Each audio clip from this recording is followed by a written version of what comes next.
ایصال ثواب کے معاملے میں میرا بالکل کیٹاگوریکل ایک اوپینین ہے. لاکھوں لوگوں نے یوٹیوب پہ میری ویڈیو دیکھی ہے, مسئلہ نمبر 74. آپ ایصال ثواب لکھیں یوٹیوب پہ, ٹاپ آف لسٹ میری وہ ویڈیو کھل جائے گی, اس میں نے ساری چیزیں بتائی ہیں. 11ویں ہو, میلاد ہو, محرم کی نیاز ہو, یا آپ کی یہ رجب کے کنڈے ہوں, ان ساروں کے بارے میں کہ یہ سب کی سب ایکٹیویٹیز دین میں خود سے داخل کی گئی ہیں. ہم ان کو کفر و شرک والا معاملہ نہیں کہتے, لیکن بدعات تو ہیں.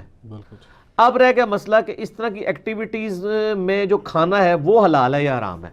کہ کھانے کو حرام کہنے کے لیے یہ چیز ضروری ہے کہ آپ پہلے اس کی حرمت ثابت کریں. اس میں دو طریقے ہیں, یا تو وہ چیز جو پکائی جا رہی ہے وہ حرام ہو, کوئی خنزیر بنا دیتا ہے تو حرام ہے, یا چیز تو پاک تھی لیکن اس کے ذبح کے وقت ذبح کے زبر کے ساتھ غیر اللہ کا نام لیا گیا تو وہ پھر بھی حرام ہو جائے گی. تیسرا مسئلہ ہے تقرب والا. تقرب میں اب دو طرح کے آپشن ہیں. ایک تقرب یہ ہے کہ کوئی شخص یہ کہتا ہے کہ میں فلاں بزرگ کے ایصال ثواب کے لیے کر رہا ہوں, حضرت حسین علیہ السلام کو ثواب پہنچ جائے, ایک میری طرف سے ہدیہ.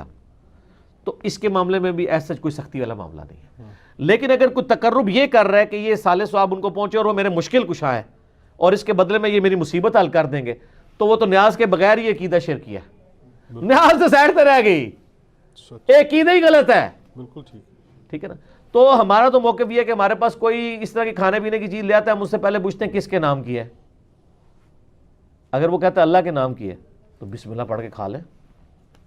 اگر وہ کہتا ہے یہ فلاں بزرگ کی ہے تو اسے پوچھے یہ بزرگ کے نام سے مراد آپ کیا لے رہے ہیں, کیا ان کی رضا کی خاطر ہے, ان کے نام کا ذبیح ہے؟ تو سر یہ کوئی بھی نہیں آپ کو کہے گا. کوئی جاہل کہہ دے تو کہہ دے, وہ کہے گا نہیں اللہ کے نام دیے ثواب پہنچانا ہے انہوں نے. اچھا جی, پھر زیادہ وہم نکالنا ہے تو آپ پوچھ لیں کہ ثواب پہنچا کے کڈنا کہ جے وچوں جے تسی واقعی کھانا نہیں کھانا تے, جے کھانا کھانا تے اتنے تک ہی سوال رکھو, زیادہ غلوف نہ کریں آپ کیونکہ غلوف کریں گے نا تو معاملات بگڑیں گے.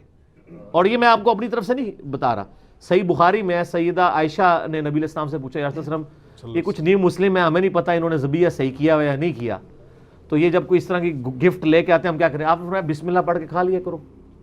اللہ اکبر.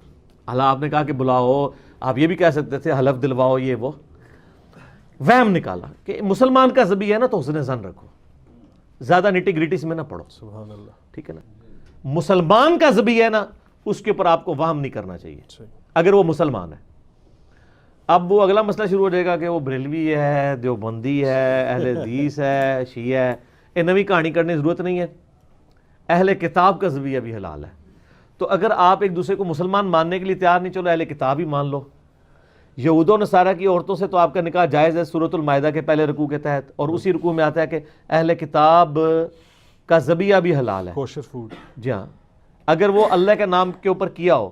تو اگر یہود و نصارہ کا اللہ کے نام کا ذبیحہ حلال ہے تو جو آپ کے اپنے اہل کتاب ہیں قرآن کے فائنل ٹیسٹمنٹ کے ماننے والے, وہ تو old testament new testament tempered form میں مان رہے ہیں, اور وہ اتنے ظالم ہیں کہ نبی علیہ السلام کو وہ دجال سمجھتے ہیں. نعوذ باللہ. ظاہر پیغمبر نہیں مان رہے, تو جب آپ کسی کو پیغمبر نہیں مان رہے, جس طرح ہم غلام احمد قادیانی کو پیغمبر نہیں مانتے, تو کیا سمجھتے ہیں؟ دجال کے اس نے دجل کیا ہے, جھوٹ بولا ہے. اس کے باوجود اللہ تعالیٰ کہہ رہا ہے کہ ان کا ذبیحہ بھی حلال ہے. اور جو آپ کے نبی کے عاشق ہیں, جو محمد اور آل محمد کے لیے جان دینے کے لیے تیار ہیں, سر ان کے اوپر آپ کم از کم یہودیوں والا اسٹیٹس تو ان کو دے دیں.